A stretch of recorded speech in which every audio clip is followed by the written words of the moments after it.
আসসালামু আলাইকুম প্রিয় ছাত্রীরা, আশা করি তোমরা সবাই ভালো আছো। আমি উম্মে আহসানা জেরিফ, সহকারী অধ্যাপক, পল্লবী মহিলা ডিগ্রি কলেজ। আমি আজকে ক্লাস নিব একাদশ ও দ্বাদশ শ্রেণীর ছাত্রীদের। আমার পড়ানোর বিষয় ব্যবসা সংগঠন ও ব্যবস্থাপনা দ্বিতীয় পত্র। আজকে আমি পড়াবো প্রথম অধ্যায় ব্যবস্থাপনার ধারণা। আজকে আমার ব্যবস্থাপনার ধারণায় তৃতীয় ক্লাস। গতদিন আমরা ব্যবস্থাপনার উৎপত্তি ও ক্রমবিকাশ শুরু করেছিলাম। উৎপত্তি ও ক্রমবিকাশে তিনটা প্রাচীন যুগ, মধ্যযুগ এবং বর্তমান যুগ তিন পর্বে ভাগ করা হয়েছিল।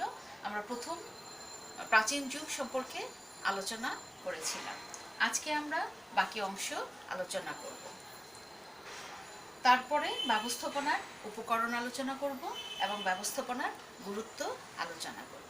চলো এবার আমরা মূল ক্লাসে চলে যাই। এখন আমরা উৎপত্তি ও ক্রমবিকাশে মধ্যযুগ সম্পর্কে আলোচনা করব। মধ্যযুগ মধ্যযুগ বলতে আমরা হযরত ঈসা আলাইহিস সালামের জন্ম থেকে শিল্প বিপ্লবের আগ পর্যন্ত, মানে 1750 খ্রিস্টাব্দ পর্যন্ত সময়কে বুঝে থাকি। এই সময়ে মানে সারা বিশ্বে সামন্তবাদের ব্যাপক প্রচলন ছিল। তারপর হযরত মুহাম্মদ সাল্লাল্লাহু আলাইহি সাল্লামের বলিষ্ঠ নেতৃত্বে কুসংস্কার ও অজ্ঞানতার প্রভাব কাটিয়ে বা অন্ধকার দূর করে আলোকময় জীবনের সন্ধান পাওয়া যায়। মাত্র 30 বছরের মধ্যে নতুন দর্শন সমগ্র আরব, আফ্রিকা, ইউরোপ ও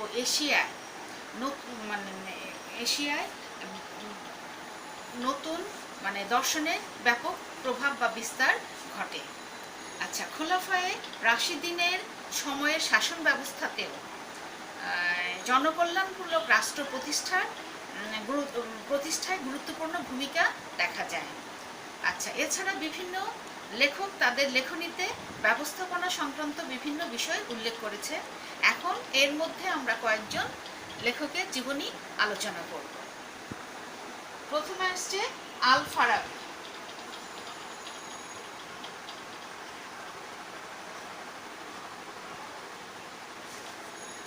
আচ্ছা, 900 খ্রিস্টাব্দে আল ফারাবি লিখিতভাবে রাষ্ট্র ব্যবস্থাপনা সম্পর্কে এক আলোকপাত করেন। আচ্ছা, আদর্শ রাষ্ট্রে শাসকদের পদ সমান থাকতে হবে। তিনি যে একজন নেতার বুদ্ধিমত্তা, স্মৃতিশক্তি, তারপরে হলো দৃঢ়তা, ন্যায়পরায়ণতা, ধৈর্য, নিষ্ঠা, মিতব্যয়িতা, অধ্যবসায়, তারপরে হলো সম্পদের প্রতি অনাসক্তি ইত্যাদি গুণগুলো থাকা উচিত। এরপরে আমরা ইমাম গাজ্জালি।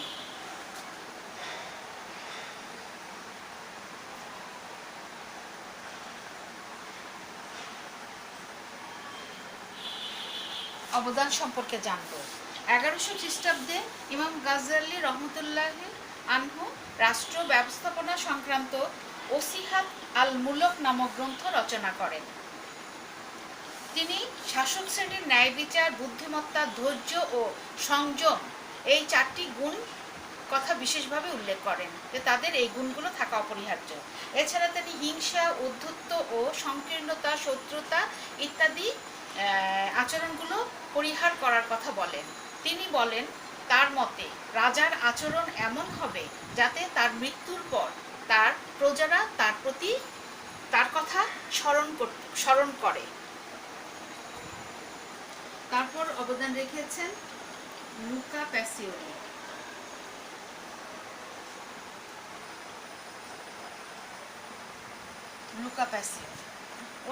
উনি 1994 সালে লুকা প্যাসিওলি ইটালিতে দুতরফা হিসাবরক্ষণ পদ্ধতি প্রবর্তন করেন। আচ্ছা, এর ভিত্তিতে দুতরফা দাখিলার ভিত্তিতে ব্যবস্থাপনা পরিচালনা, ব্যবসা বাণিজ্য পরিচালনা ও নিয়ন্ত্রণ সহজ হয়। পঞ্চদশ শতাব্দীতে ইতালির ব্যবসা বাণিজ্য উন্নতি লাভ করে, পাশাপাশি হিসাবরক্ষণ ব্যবস্থাও বেশ উন্নতি হয়ে থাকে। এই সময় অংশীদারি ও যৌথ ব্যবসায় বেশ প্রসার লাভ করেছিল।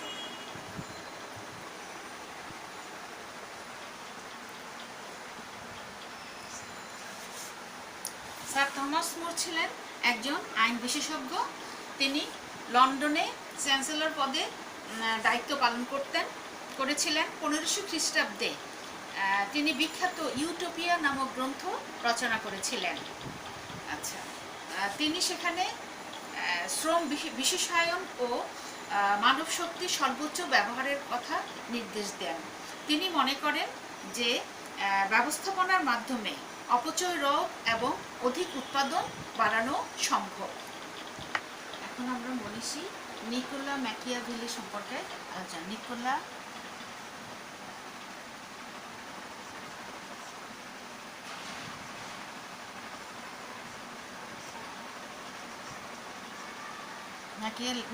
ম্যাকিয়াভেলি সম্পর্কে জানব।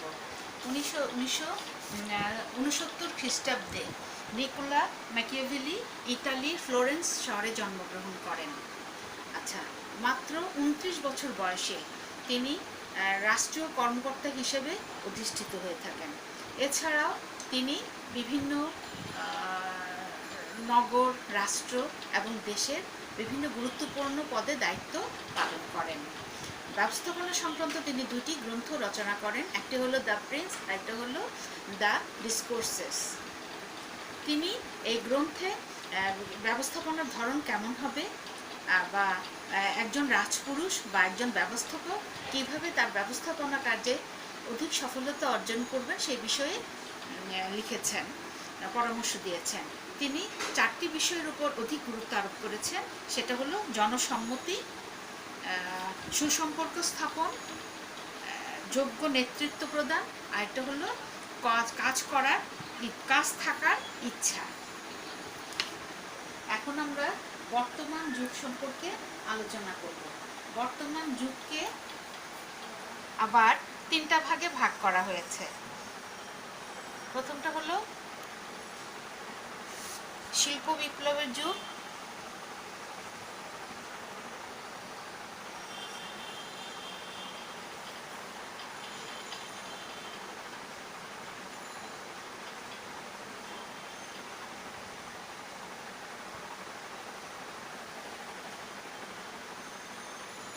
তারপরে হলো শিল্প বিপ্লব উত্তর যুগ,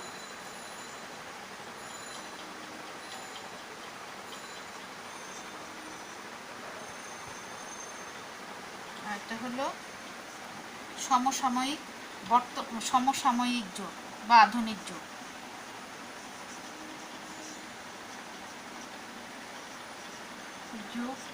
বা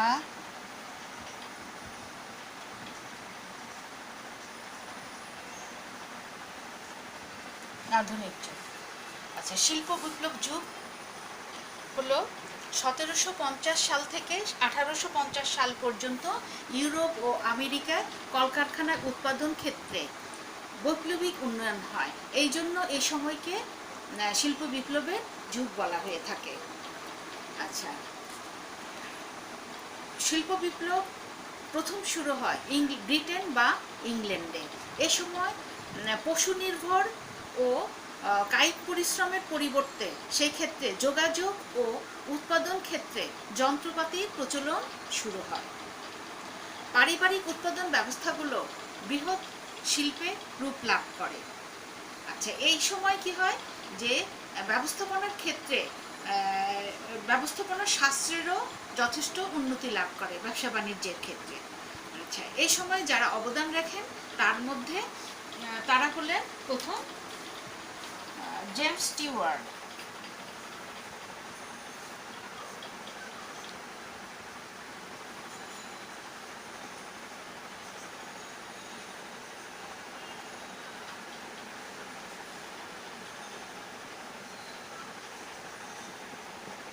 জেমস স্টুয়ার্ট। আচ্ছা, আচ্ছা, 1767 সালে স্যার জেমস স্টুয়ার্ট রাজনৈতিক ও অর্থনৈতিক বিষয়ে একটি গ্রন্থ রচনা করেন। আচ্ছা, এই গ্রন্থে তিনি ক্ষমতার উৎস সম্পর্কে তথ্য দিয়েছেন। এছাড়া তিনি শিল্পে যন্ত্র ব্যবহারের পক্ষে জোরালো বক্তব্য দেন। আচ্ছা, এইভাবে তিনি আধুনিকায়নের প্রতি জোর দিয়ে থাকেন।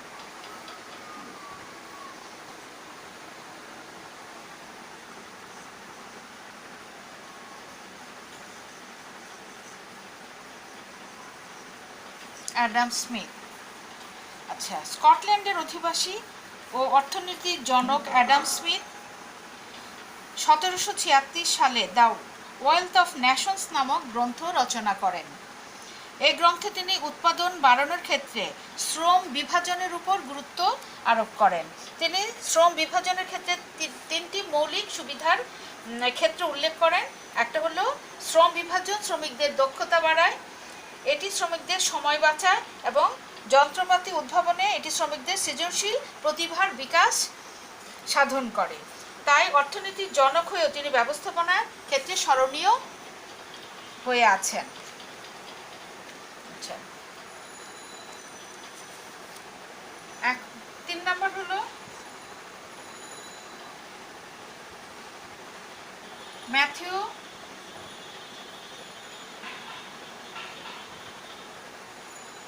বোল্টন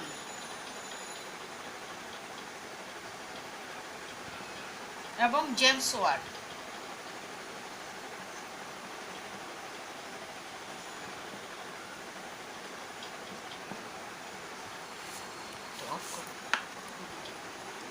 আচ্ছা, এই দুই বিজ্ঞানী একসাথে স্টিম ইঞ্জিন তৈরির জন্য অ্যান্ড সন্স নামক একটি প্রতিষ্ঠান গঠন করেন। 1800 সালে তারা সহযোগী প্রতিষ্ঠান সোহো ইঞ্জিনিয়ারিং ফাউন্ড্রি গড়ে তোলেন। এতে উদ্ভাবনী কাজের পাশাপাশি বাজার গবেষণা, পূর্বানুমান, কার্যপ্রবাহ, যন্ত্রপাতি বিন্যাস, উৎপাদন পরিকল্পনা, উৎপাদন প্রক্রিয়া, আদর্শ মান প্রতিষ্ঠা, প্রণোদনা প্রভৃতি ক্ষেত্রে তারা অবদান রাখেন। আচ্ছা, এখন আমরা করব রবার্ট ওয়েন।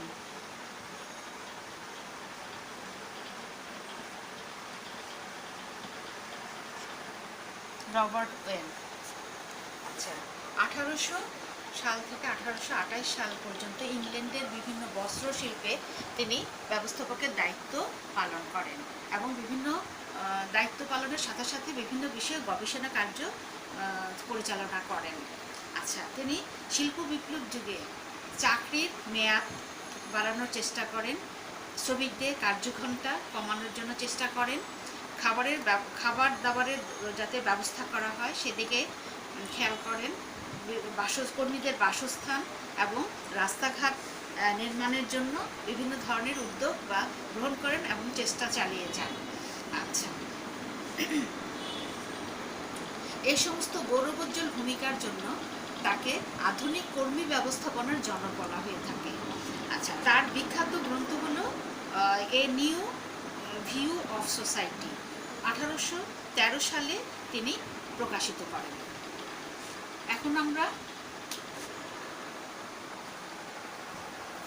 চার্লস ব্যাবেজ সম্পর্কে আলোচনা করব।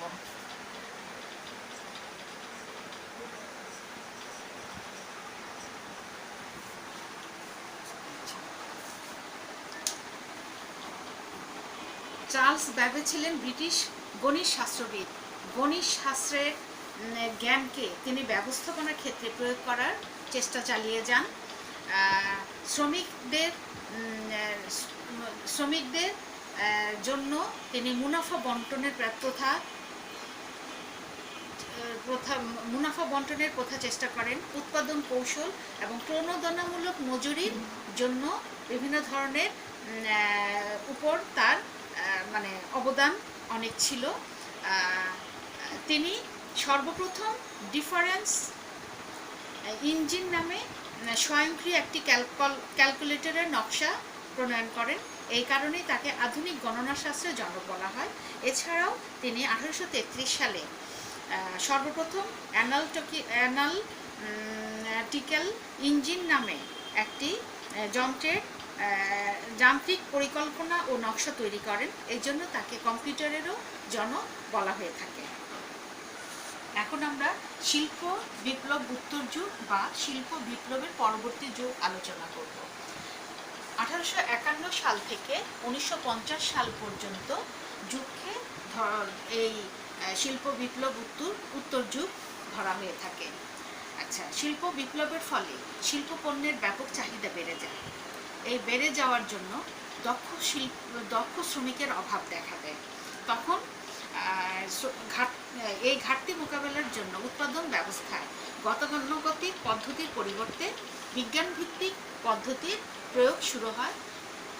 এজন্য এই সময়টাকে বিজ্ঞানের যুগও বলা হয়ে থাকে। আচ্ছা, এই সময় ব্যবস্থাপনার ক্ষেত্রে সুশৃঙ্খল ও ধারাবাহিক পদ্ধতি প্রয়োগ, রীতিনীতি ও জ্ঞান বিজ্ঞানের বেশি প্রয়োগ লক্ষ্য করা হয়।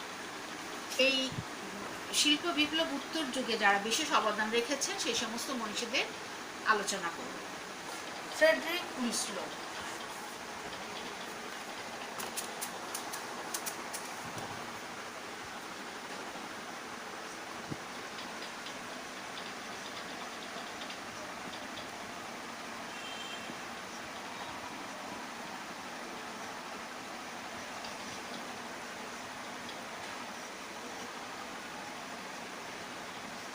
ফ্রেডরিক উইলসো টেলর। আচ্ছা, আমেরিকার মিডফিল্ড স্টিল কোম্পানিতে 1878 সালে শ্রমিক হিসেবে যোগ দেন। কাজের দক্ষতা ও বুদ্ধিমত্তার সাহায্যে পদোন্নতির ধারাবাহিকতায় তিনি মাত্র 28 বছর বয়সে কোম্পানির প্রধান প্রকৌশলীর পদ লাভ করেন। উৎপাদনের গুণগত মান বাড়ানো, উৎপাদনের ব্যয় কমানো, তিনি গতানুগতিক বিশৃঙ্খল নীতির পরিবর্তে বৈজ্ঞানিক পদ্ধতি, সুনির্দিষ্ট রীতিনীতি ও কার্যপ্রকৃতির উপর গুরুত্ব আরোপ করে থাকেন। আচ্ছা, শ্রমবিরোধ কমাতে তিনি কার্যভিত্তিক প্রণোদনামূলক মজুরির প্রথা প্রবর্তন করেন। এফ.ডব্লিউ. টেলরকে বৈজ্ঞানিক ব্যবস্থাপনার জনক বলা হয়ে থাকে, অথবা তাকে কার্যভিত্তিক সংগঠনের জনকও বলা যেতে পারে। আচ্ছা, Henry Fayol.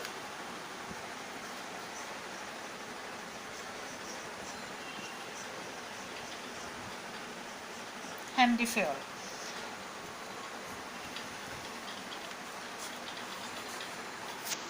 Henry Fayol S A. Commentry Fourchambault এর একটি কয়লা খনিতে প্রকৌশলী হিসাবে 1860 সালে যোগ দেন। 1916 সালে হেনরি ফেয়লের বিখ্যাত গ্রন্থ অ্যাডমিনিস্ট্রেশন ইন্ডাস্ট্রিয়ালেট জেনারেল প্রকাশিত হয়ে থাকে। তিনি শিল্প প্রতিষ্ঠানের কার্যক্রমকে 6 ভাগে ভাগ করেন। এছাড়া তিনি ব্যবস্থাপকের কাজকে 5টি ভাগে ভাগ করেন এবং হেনরি ফেয়ল ব্যবস্থাপনার 14টি মৌলিক নীতির কথা উল্লেখ করেছেন, যা আজও সব প্রতিষ্ঠান মেনে চলছে। তাই তাকে ব্যবস্থাপনার জনক বা আধুনিক ব্যবস্থাপনার জনক বলা হয়ে থাকে। এখন আমরা ম্যাক্স ওয়েবারের কথা জানব।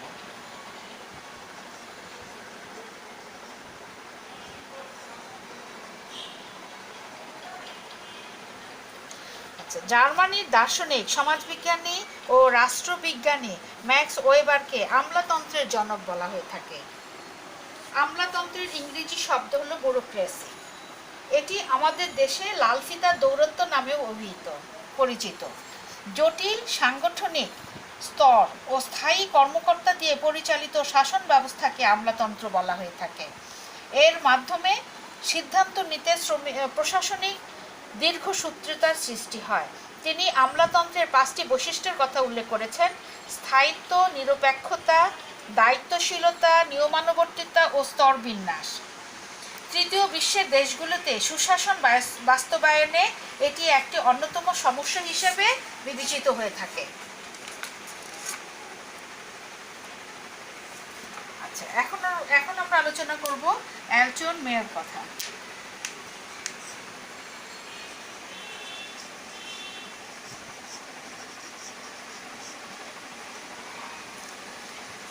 অ্যালটন মেয়র অস্ট্রেলিয়ার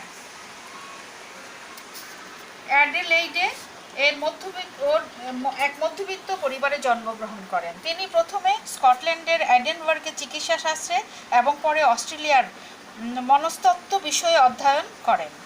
এরপর তিনি কুইন্সল্যান্ডে বিশ্ববিদ্যালয়ে প্রভাষক হিসেবে যোগ দেন। পরবর্তীতে ওয়েস্টার্ন ইলেকট্রিক কোম্পানি এর হথর্ন প্ল্যান্টে 1927 থেকে 32 সাল পর্যন্ত গবেষণা চালান, যা হার্ভার্ড বিশ্ববিদ্যালয়ের শিল্প গবেষণা বিভাগ কর্তৃক পরিচালিত হতো। এছাড়া তিনি ব্যবস্থাপনায় মনস্তত্ত্বের প্রবর্তন করেন। তিনি তার গবেষণার মাধ্যমে এই সিদ্ধান্তে উপনীত হন যে শিল্পক্ষেত্রে উৎপাদনকে কতগুলো সামাজিক উপাদান প্রভাবিত করে। তার মতে দলের সদস্যদের মধ্যে নিবিড় সম্পর্ক ও সুষ্ঠু ব্যবস্থাপনায় উৎপাদন বাড়ানোর সহায়ক। অ্যালটন মেয়োকে মানব সম্পদ ব্যবস্থাপনার জনক হিসেবে আখ্যায়িত করা হয়ে থাকে। আমরা এই সমস্ত মনীষীদের শিল্প বিপ্লব পরবর্তী যুগে অবদান রাখতে দেখেছি। এখন আমরা সমসাময়িক যুগ বা আধুনিক যুগ সম্পর্কে আলোচনা করব। সমসাময়িক বা যুগ বা আধুনিক যুগ। বৈজ্ঞানিক ব্যবস্থাপনা যুগের পরবর্তী সময়ে ব্যবস্থাপকীয় তত্ত্ব ও এর প্রয়োগ পদ্ধতি নিয়ে ব্যাপক গবেষণা শুরু হয়। তা আজও চলমান। বিভিন্ন বর্তমান সময়ে বিভিন্ন ব্যবস্থাপনা বিশারদ ও মনোবিজ্ঞানী ও আচরণ বিজ্ঞানীদের চিন্তাধারণা দ্বারা ব্যবস্থাপনার ধারণা ও তত্ত্বে অনেক উন্নতি লাভ করেছে। এখন আমরা ব্যবস্থাপনার ক্ষেত্রে বা চিন্তাধারা সম্পর্কে যারা বেশি অবদান রেখেছেন আমরা কয়েকজনের নাম এখানে উল্লেখ করব। পিটার এফ ড্রুকার, তারপরে হলো স্টিফেন পি রবিন্স, উইলিয়াম ওচি।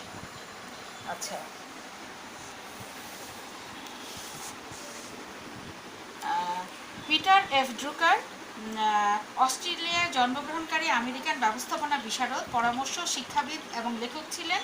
তিনি তার লেখায় আধুনিক ব্যবস্থাপনা সংগঠনের বাস্তবসম্মত ভিত্তি নির্মাণের অবদান রেখেছেন। তিনি উদ্দেশ্যভিত্তিক ব্যবস্থাপনা ধারণারও প্রবক্তা। স্টিফেন পি রবিন্স একজন বিখ্যাত আমেরিকান লেখক ও অধ্যাপক। বর্তমান সময়ে ব্যবস্থাপনা ও সাংগঠনিক আচরণের উপর তার লেখা বই সবচেয়ে বেশি বিক্রি হয়। তিনি তার লেখায় সাংগঠনিক দ্বন্দ্ব, ক্ষমতা, রাজনীতি এবং ব্যবস্থাপনা সম্পর্কিত অনেক মূল্যবান বিষয় সম্পর্কে আলোকপাত করেছেন। উইলিয়াম ওচি আমেরিকান অধ্যাপক ও ব্যবস্থাপনার ক্ষেত্রে বিখ্যাত লেখক। জাপানিজ ব্যবস্থাপনা পদ্ধতির অধ্যয়ন ও গবেষণায় তিনি দীর্ঘ সময় ব্যয় করেন। তিনি 81 সালে জেড তত্ত্ব প্রবর্তন করেন। এ তত্ত্বে আমেরিকান ব্যবস্থাপনার দৈন্য কাটাতে জাপানিজ ব্যবস্থাপনাকে মডেল হিসেবে নিয়ে উভয় ব্যবস্থাপনা পদ্ধতির মধ্যে সামঞ্জস্য বিধান করা সম্পর্কে ধারণা দেন। এই তত্ত্বকে ডগলাস ম্যাকগ্রেগরের উদ্ভাবিত XY তত্ত্বের মিশ্রিত রূপ হিসেবে গণ্য করা হয়ে থাকে। সুতরাং বলা যায় ব্যক্তি, সমাজ, সরকার, রাষ্ট্র, শিল্প, বাণিজ্যের দ্রুত পরিবর্তন উন্নয়নের সাথে মিল রেখে ব্যবস্থাপনার কৌশল ও পদ্ধতিতে পরিবর্তন এসেছে। এখন আমরা ব্যবস্থাপনার উপকরণ আলোচনা করব। প্রতিষ্ঠানের উদ্দেশ্য অর্জনের জন্য ও কাজ সম্পাদনের জন্য মানবীয় ও অমানবীয় বস্তু বা অংশকেই উপকরণ বলা হয়ে থাকে। প্রতিষ্ঠানে উপকরণ ও বিদ্যমান সুযোগ সুবিধা যথাযথ ব্যবহার নিশ্চিত করার জন্য উদ্দেশ্য বা নিশ্চিত করে লক্ষ্য অর্জনের প্রক্রিয়াটাই হলো ব্যবস্থাপনা। জর্জ আর টেরি এবং স্টিফেন জি ফ্র্যাঙ্কলিন ব্যবস্থাপনা মৌলিক উপকরণ সমূহকে 6M নামে অভিহিত করেছেন। 6M এর মধ্যে আছে ম্যান, মেশিন, ম্যাটেরিয়াল, মানি, মার্কেট, মেথড আর হলো মেথড। এছাড়াও এখানে আরও যোগ করা হয়েছে মেরিটস, মোটিভেশন আর হলো মেজারমেন্ট। প্রভৃতি যোগ করে 9M নামে অভিহিত 9M এর নামে অভিহিত করেছেন। আচ্ছা, R.W. গ্রিফিন বর্তমানে গুরুত্বপূর্ণ আরেকটি উপাদান যোগ করেছেন, সেটা হলো ইনফরমেশন। এখন আমরা ব্যবস্থাপনার উপকরণসমূহ বিস্তারিত আলোচনা করব। আচ্ছা, ব্যবস্থাপনার ক্ষেত্রে প্রধানত এই উপকরণগুলোকে ব্যবহার করে থাকে, যেগুলো আমরা আগে 6M নামে অভিহিত করেছি।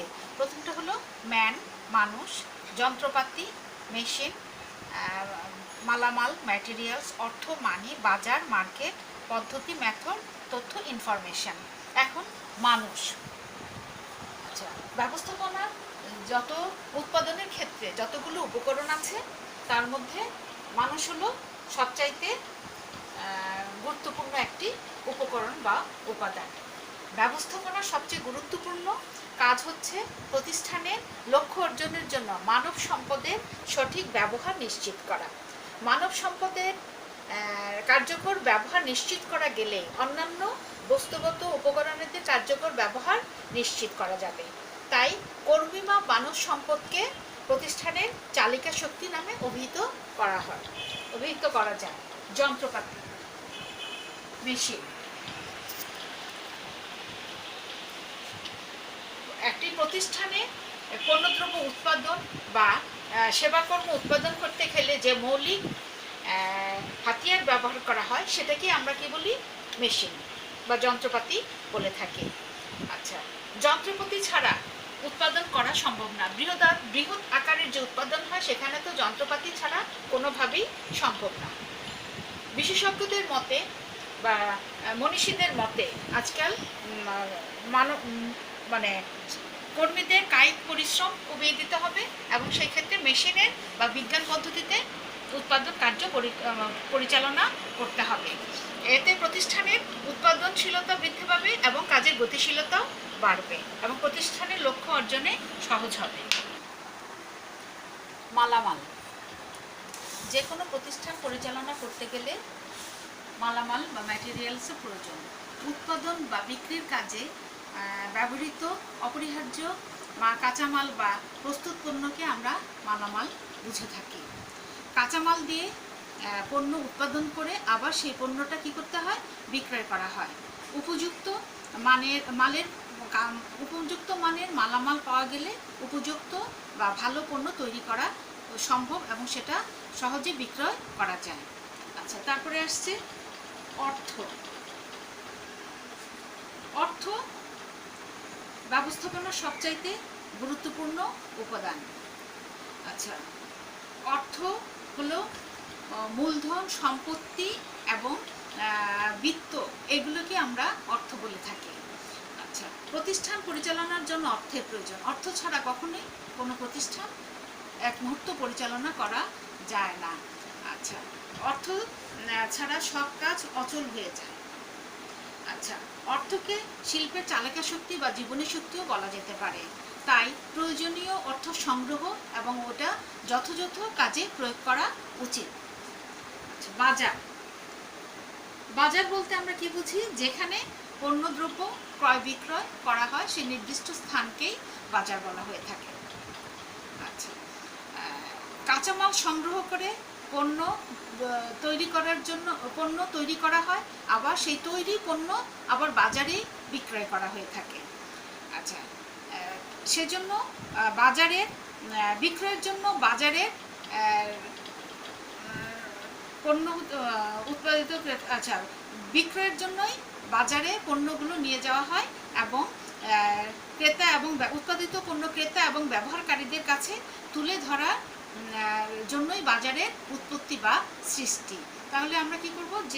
যে কোনো পণ্য তৈরি করে সেটা ব্যবহারকারীর কাছে পৌঁছে দেওয়া বা উৎপাদিত পণ্য ব্যবহারের কাছে করে পৌঁছে দেওয়ার জন্যই বাজারে তৈরি করা হয়েছে। পদ্ধতি মানে মেথড।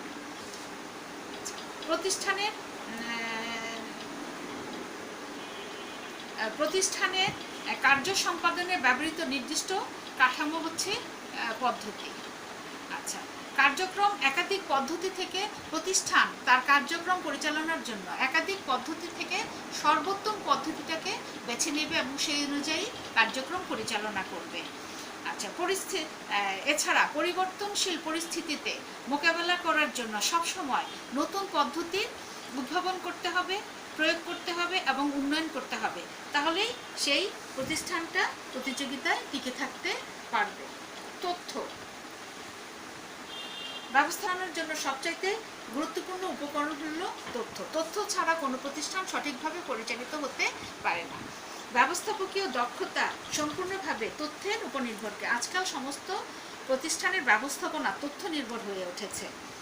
কাজেই ব্যবস্থাপকদের সঠিক সিদ্ধান্ত এবং দ্রুত সিদ্ধান্ত গ্রহণ করতে গেলে সঠিক তথ্য এবং অনেক তথ্যের উপর নির্ভর করতে হবে। এইগুলো ব্যবস্থাপনার বিভিন্ন উপকরণ। এই উপকরণগুলো যদি ব্যবস্থাপনার ক্ষেত্রে সঠিকভাবে ব্যবহার এবং প্রয়োগ করা যায়, তাহলে ব্যবস্থাপনা সঠিকভাবে পরিচালিত হতে সক্ষম। প্রিয় ছাত্রীরা, আজকের মতো ক্লাস এখানেই শেষ।